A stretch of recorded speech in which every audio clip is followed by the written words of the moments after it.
You're listening to School Counseling Simplified, a podcast with easy-to-implement strategies for busy school counselors. Here's your host, Rachel Davis from Bright Futures Counseling. Do you ever have a kiddo pop into your office last minute and you need an activity to do quickly? Or do you ever wish you had access to hundreds of school counseling resources at your fingertips? Well, my Impact School Counselor membership is for you. Inside Impact, you get access to hundreds of resources sorted by topic, tier, season, or monthly lesson plans. Simply log on, find what you need, download it, and use it with your students right away. You also get access to our community where you can meet like-minded school counselors to troubleshoot tough cases, get inspired, and collaborate with your colleagues. Not only that, we also know how important it is to stay on top of your professional development. That's why we offer live quarterly trainings on hot topics that you need most. Impact is designed to make your counseling life easier. I know you're super busy. That's why I've made it super simple to access everything you need in one place. This way you can spend your time and energy doing what you love the most, helping kiddos. If you're looking for a one-stop shop for all of your counseling needs so you don't have to worry about searching on different sites, paying for things here and there, you can find everything you need on demand in one place in Impact. Head over to stressfreeschoolcounseling.com/impact to watch a sneak peek video behind the scenes of what all is included in the membership. Again, that's stressfreeschoolcounseling.com/impact to get started today. I can't wait to help you make an impact. You're listening to School Counseling Simplified. Today, I have a day in the life episode for you guys. I interview school counselor Sheyenne. Sheyenne was so much fun to talk to. She is a school counselor at a charter school, K-8 in Idaho. And we talked all about, differentiating class lessons to meet the needs of different grade levels, how her background in social work has really influenced her life as a school counselor, how we use productivity systems and tips to schedule our lessons and to be more productive. And I think you're just going to love this episode. Sheyenne was a joy to talk to, and we even talked about some fun personal stuff like forest bathing. So I think you're going to love this episode as much as I do. Let's dive in. Hi, Sheyenne. How are you today? I'm doing well, thanks. How are you? I'm doing well. I'm excited to talk to you. It's been a minute since I've done a guest interview, so it's always fun to hear from counselors all over and see what they're up to. So tell us a little bit about you, where you're at, and what you do. So I am a school counselor for a small charter school in Blackfoot, Idaho, and we serve kids K through 8. And this is my first year as actually being the school counselor for the whole school. Last year I had another school counselor working with me, so we worked together and kind of split the responsibilities. And so this year's my first year kind of trying to do it all, and I'm hoping to get an intern and another school counselor on here soon because the ratios are a little high, but not as high as some has had. So I've heard crazy stories about some people having 1,400 kids to one school counselor or social worker, and I have, I think, 400 here. So okay. It's not terrible, but could definitely use another one. Yeah, definitely. And I think it's the variety of grade levels always makes it harder, because I know when I was at the international school, I only had 300 kids, but it was K to high school. And so it was everybody, and you just really have to shift gears. I mean, as you know, working with a first grader is way different than a 7th grader. Yeah, developmentally, it's crazy. That's why I've really appreciated your help with class lessons and things that are a little bit more geared. The first year that I worked here at the school, I was a para for SPED and then did my internship as a school counselor. And I couldn't believe the difference between the kindergartners to even 4th grade, right? Yes. It's just such a shift. So scaffolding those class lessons was difficult for me. And it was I would learn as I go, and I made a lot of mistakes, but the kids were so sweet. And now it's fun because when I was doing my practicum with the kindergartners, they're now in 3rd grade and 4th grade now, third. Yeah. Right. The kindergartners are now in 3rd grade anyways, and moving up. But it's so fun because I've built this relationship with all these kids, and it's kind of fun because I feel like I'm a local celebrity because they are all so sweet, and they come and run and they're like, oh, Miss Shy, and they'll be like, oh, that's my school counselor. And I love that. It's really fun. That's so great. And tell us, so you worked in special ed at first. Did you think you were going to be a special ed teacher, or what was that like? No, Okay. no, I actually, so I needed to get paid a small stipend. And in my master's program, to find a paid, practicum wasn't always an option. And so that's what I did to get my payment, so that I could afford daycare for my little girl. I actually had a young baby and she was in daycare. And so, but yeah, I've worked in social work for a long time, like my degree's in social work. And Okay. so, um, I was a family advocate for Bear River Head Start for years and years and years. And so working with children and families was already something I have already done.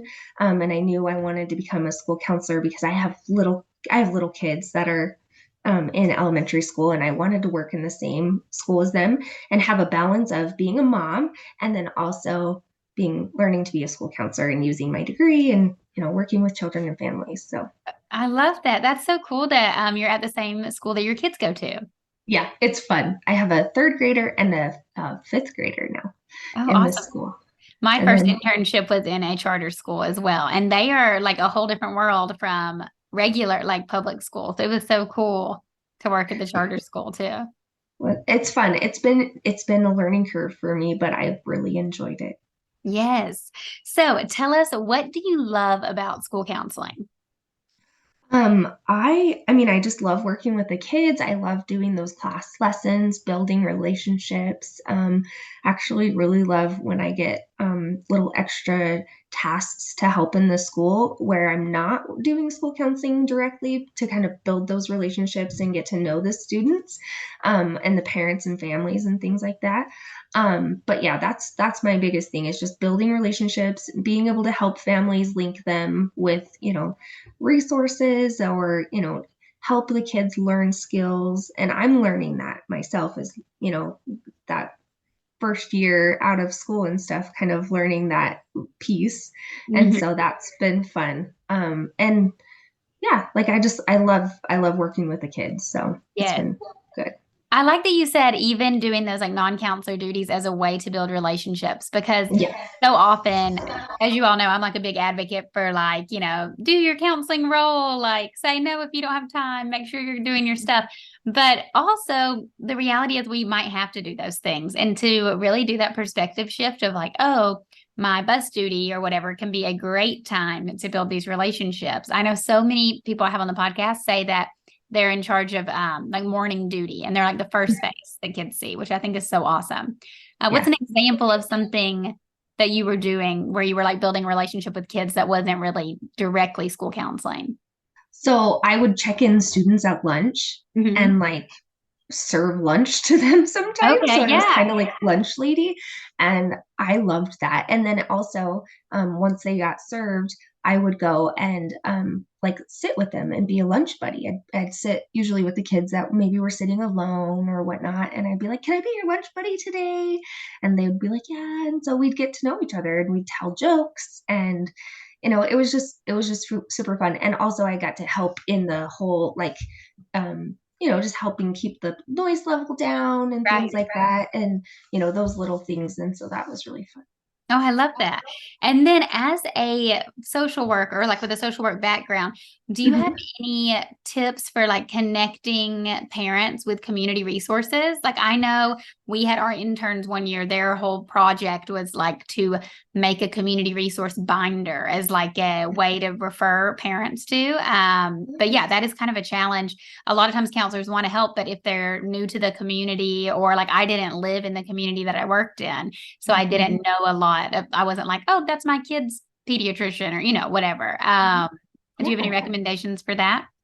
Well, it just depends on how big. I know we have a variety of people in this, that follow you that come from all over. And so this is very small town and I'm very used to more rural social work. So my advice would be like kind of build a community map and go out and get to know your resources. Like I love building relationships with, the doctors or even, the dentists in the area, the other counselors that, are doing more, psychotherapy outside of the school, getting to learn about their groups and what they have to offer to like help the families. Even we have a local community resource called SECA, which is Southeastern Idaho Community Action Agency. They help some of our families with like clothing in the winter. Sometimes they do food and commodities, shampoos, conditioners, things like that. We have a really cool state hotline that just is really cool. It's all about resources. It's 211, and that is honestly all that we need to refer families to. And usually they take it from there because they know it's already gathered. But I'm not sure if every state has that. But I don't know. For the local ones, that I like to go out and just build relationships, and even at the domestic violence shelter, or we have a place called The Village that donates clothing and toys and books and things to foster kids and their families. So, but I donate my clothes and our extra things there, and help build a relationship. So if I have a family and I know that they've recently are in the foster system, we can make sure we give referrals to that. And I don't know. Yeah, no, that's great. Thank you. Sorry, I kind of put you on the spot there. I was just curious. Yep. That is, that's so good about the hotline, state hotline. I'm sure a lot of states have that. Yeah. And yeah, that's just so great to go show face in your community and try to get to know everyone. So thank you for that. You're welcome. Now, what about frustrations when it comes to your job? Is there anything you want to kind of vent about or tell us like, oh man, that is kind of tough? Yes. I think the biggest one is just being like the only one in my niche, I guess, in the school, because like it's different working with, educators, professional educators, versus social workers or counselors or, admin. We all kind of think differently. My admin kind of tease me and they're like, you live on a different like line or something. Like you're just, I see things differently, I think differently, but it's really fun to kind of come together. And we just started doing, oh my gosh, I can't think of the name of it, but we started doing kind of a interdisciplinary team meeting type of thing, where we're all kind of sharing and getting together and just it's building up the environment. And it's been interesting to see, oh, when I was in my grad school, I learned about this, but they're teaching it in a different way. So like, I don't know, but sometimes that can be lonely. And so that, and it can make me feel like, oh, I need to be bold and brave. And I'm not always that way. And so it's teaching me to kind of push myself out of my comfort zone and be like, let's think about it from this side. And the other school counselor had a beautiful way. She was very eloquent with her words. And she'd be like, but let's think about this piece of the puzzle. Like she would break it down. And so I'm learning, but I'm also kind of a blunt person. And so I'm just like, I'm not, I don't know. That's hard for me. Yeah, like, yeah, definitely. Gotta learn to communicate. Right. It's like a fine line. Yeah. Yeah. And then like also help the teachers, but also advocate for the students. And that can be a fine line too, because at some points, they could be burnt out and, it's kind of hard. But, and then we got to see, and obviously like, I think social work and school counseling really kind of overlap really well.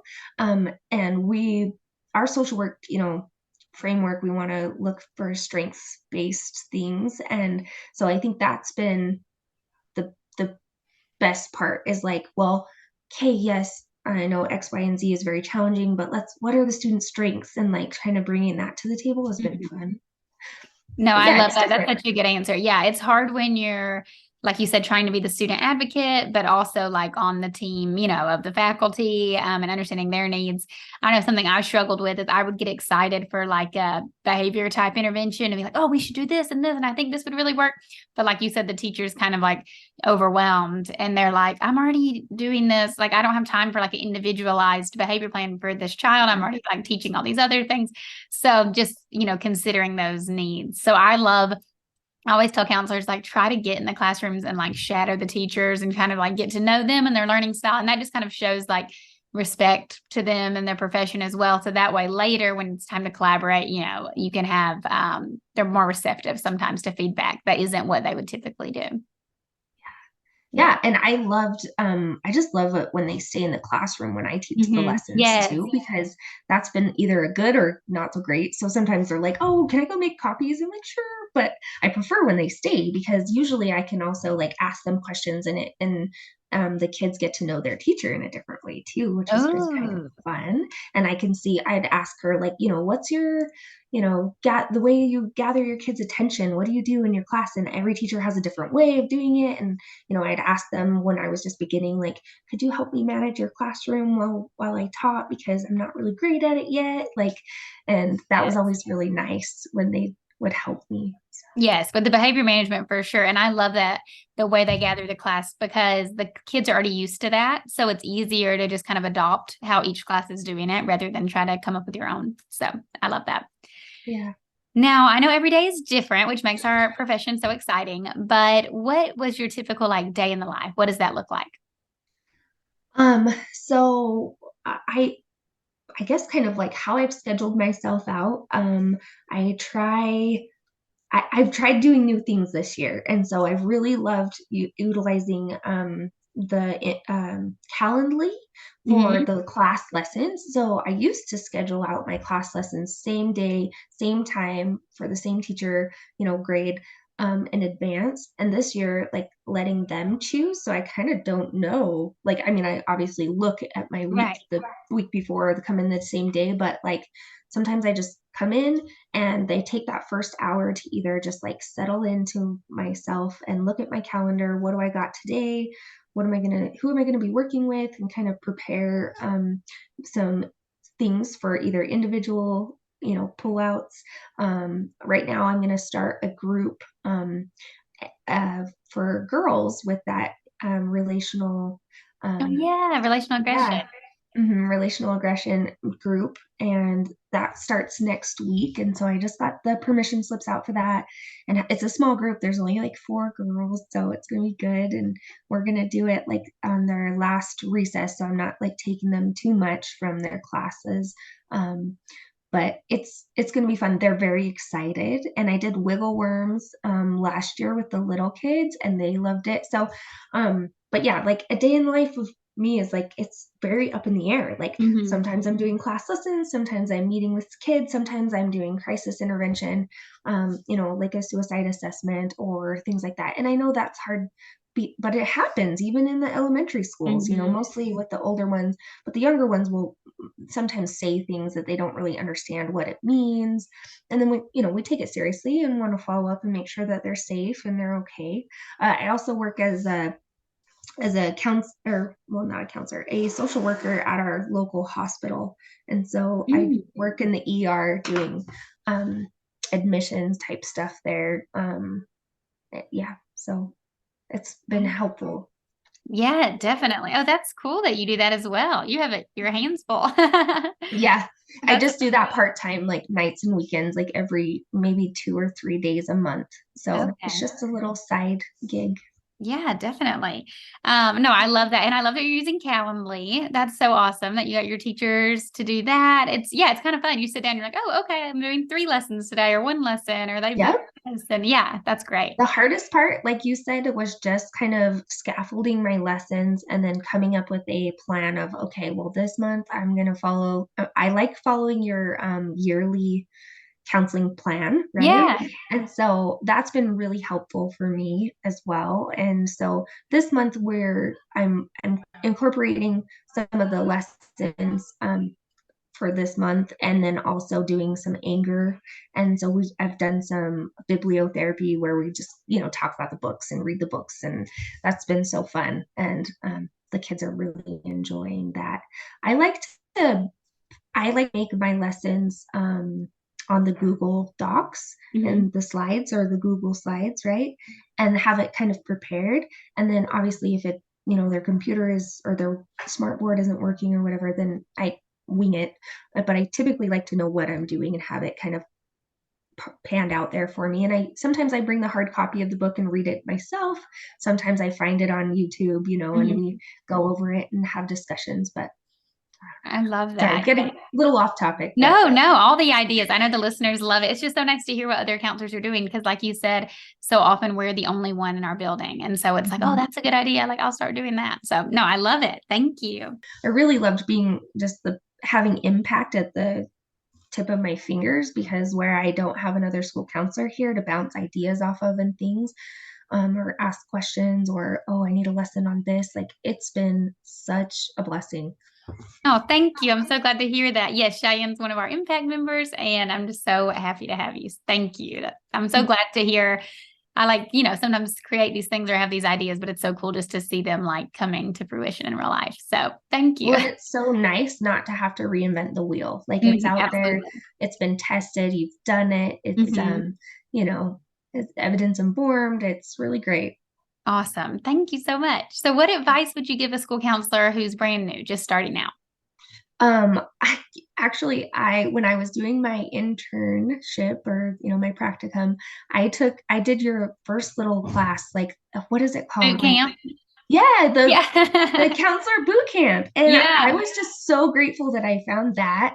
I loved that. That's a great first step.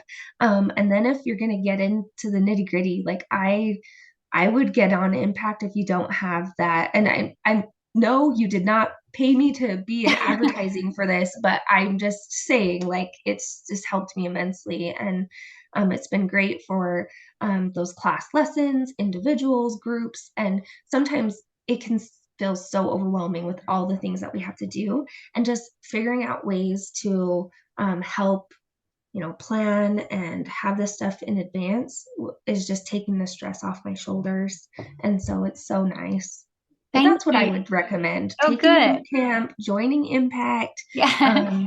getting to know the kids, like building relationships, right? Like, I know that's a big thing with counselors and social workers. We believe in the power of relationships and how important those are. So just getting to know the students, not even on a counseling level, like, saying hi and being there to be a safe person and let them know that, I think is so awesome. Yeah, I love that you were saying you just do like jokes at lunch with them. Like, how Yeah. fun is that? Like, no, like, we're not going to do discussion cards or like ask you about your feelings. Like, let's just tell some jokes and build some Mhm. rapport. That's great. Yeah. And like, how was your weekend? What do you like to do for Mhm. fun? Like, I like to just ask them about themselves, and, compliments go a long way. One thing, like, the little kids, they swarm me. Like, they Right. love to give me, like, hugs and stuff. And so I've had to, like, try to talk to them about, like, hey, how's appropriate behaviors, like, in class lessons when you see me outside of class, like, what's appropriate, and I love getting hugs, but sometimes I'm like on my way to, like, go do a group or something, and I can't be late. So I'm like, give me an air high five. And I wave and try to talk to them about, like, those type of things. But Right. it's kind of crazy. I Yeah. feel like I'm a star. You're a celebrity. Yeah, I love that. I love, well, you're doing a good job if you're the school celebrity. No, and thank you for sharing about boot camp. That, for the listeners, that's a free resource. So anyone can check that out. It's all about like your internship and getting started as a school counselor. And I think we have a special discount code for boot camp people to join Impact or something. So, because they kind of go hand in hand. So thank you Yeah, for sharing that. of course. Okay, last question. So this month I'm kind of focusing on some productivity practices. This episode's going to air in January. We're recording a little earlier, but it's going to air in January. And that's like, start of the new year, trying to streamline our systems. Are you using any? I know you mentioned Calendly. That's definitely a productivity practice. Anything else that you're using that's kind of been helpful? I mean, I use I have, like, Google Sheets that I keep my notes in. And then we do forms for counseling referral for the upper grades. So, like, they don't even have to ask their teacher for, like, a little referral form. And that's been helpful. Calendly, my Google Calendar is always a blessing. That's like my brain at this Yeah. point. So if that's not on, I really don't know what's going on. Uh, but just, I mean, my calendar has been my biggest blessing, Yeah. and because I've got to stay organized and I've got so much to do. But I had some good advice, just like prioritizing my tasks, what's the most important thing? So, doing those 504s, those individual sessions, focusing on that. We do PBIS at our school, which I love. So being a part of those team meetings and looking at the data and trying to see which students that I can pull and help learn those skills so that they just have a better environment here for them to support them.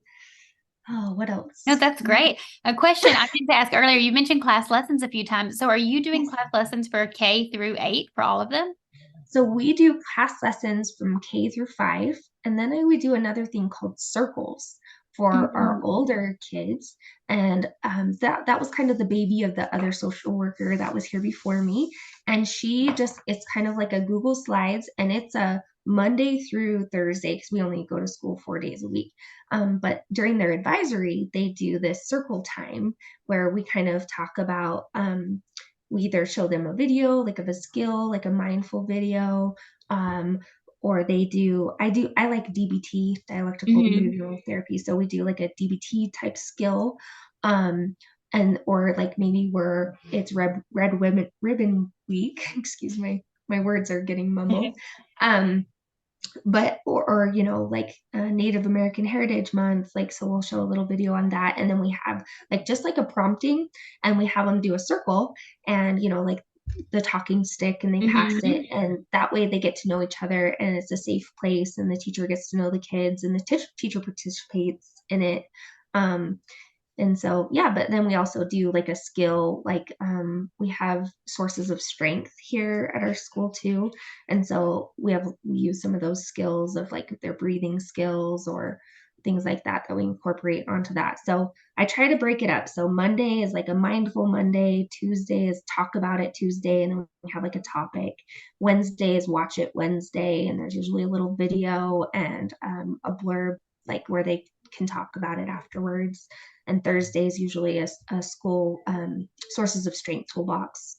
Oh, awesome. So are you facilitating the circles, or is this the teachers are doing during advisory? The teachers are doing it during advisory, but I have opted, I've given them my Calendly link, and if they would like me to come in and facilitate any of their circles to kind of see, which next year, we're learning as we're going. Next year, I think I'm going to start it out me facilitating circles to show them how it's supposed to go and the flow of it to kind of help them, because it's a powerful tool if used correctly, right? And I think it can still be powerful even if it's not being used, to fidelity. But I think that would be helpful next year. So next year I'll probably be like, let's do the first, month together, and then set you free. And then if you want me to come in and do a special lesson or facilitate the circle, I would be happy to. And then they just schedule it on Calendly. No, I love that. Thank you. I'm so glad I asked. Yeah, that's great. Anytime you can kind of outsource your lessons. So I love that you're planning it out, modeling it, and then the teachers can kind of take it from there. That's a great strategy and that's what I'm hoping for with an intern too, to help me with the class lessons and even some of that small group work. And also, just maybe helping where our PBIS interventions, where maybe out on the recess, out at recess, helping with those behaviors and providing some games that the kids can play and help, I've always wanted to do that, and I never seem to have time, but going out and actually just doing that. I took an adventure-based counseling class in my grad school, and there was so many team building exercises and things. And I just thought that would be so fun to have a few of those planned to go out to recess and just play with whoever will come and play, and kind of facilitate those in a non this is a formal group. So that's my goal today.